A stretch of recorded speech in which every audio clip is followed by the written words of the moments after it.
Kapag gusto mong sumuko, alalahanin mo lahat ng mga nagsabing mabibigo ka. Kapag gusto mong mag-give up, alalahanin mo kung bakit ka nagsimula. Kapag gusto mong sumuko, alalahanin mo kung para saan ang lahat ng ginagawa mo. Kapag gusto mong sumuko, alalahanin mo na ang sakit ay pansamantala, pero ang pagiging dakila ay tumatagal magpakailanman. Walang bagay na mahirap na hindi kayang lagpasan kapag ang puso mo ay punong-puno ng lakas at tapang. Kapag gusto mong sumuko, alalahanin mo na ang sakit na nararamdaman mo ngayon ay magiging lakas mo bukas. Alalahanin mo na ang bawat sakit at pagsubok na nararamdaman mo ay nagtutulungan para magpalakas sa iyo. Dumaan ka sa sakit, hayaan mong magpatuloy ka at mag-grow. Huwag mong iwasan ang sakit, tanggapin mo ito at malaman mong bahagi ito ng paglago mo bilang isang tao. Ang bawat patak ng pawis at bawat pagod ay bahagi ng iyong paglalakbay patungo sa tagumpay. Walang dahilan para tumigil. Masakit? Wala kang oras? Pagod ka? Walang dahilan para mag-give up. Kapag gusto mong sumuko, itulak mo pa ang sarili mo. Walang dahilan para huminto hanggat hindi mo pa naaabot ang iyong mga pangarap. Huwag gumawa ng dahilan kahit gaano pa kahirap. Walang dahilan para huminto kung nagtatrabaho ka para sa iyong tagumpay. Kung talagang mahal mo ang ginagawa mo, walang hadlang na hindi mo kayang lampasan. Kapag gusto kong sumuko, naaalala ko na maraming tao akong kailangang patunayan at maraming bagay akong kailangang ipaglaban. Hindi ako susuko.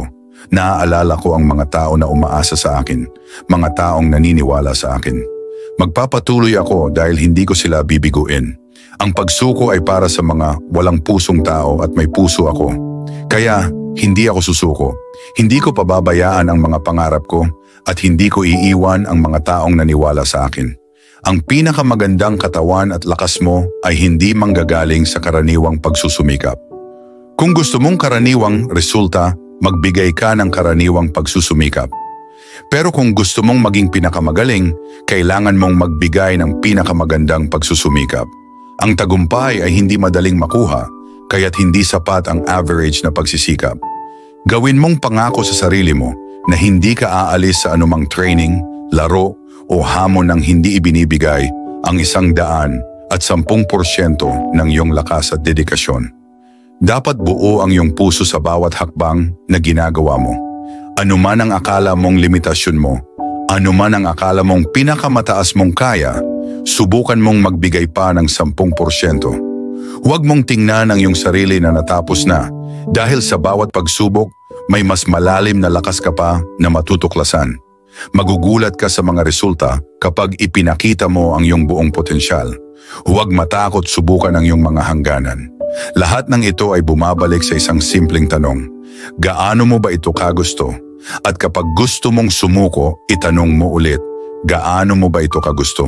Kung talagang gusto mong makamit ang iyong pangarap, dapat mong ipakita na handa kang lumaban at magsakripisyo para dito. Walang malaking bagay na mangyayari kung susuko ka. Alam kong mahirap, alam kong pagod ka, at alam kong parang imposible. Pero kailangan mong magpatuloy dahil walang tagumpay na madaling makakamtan.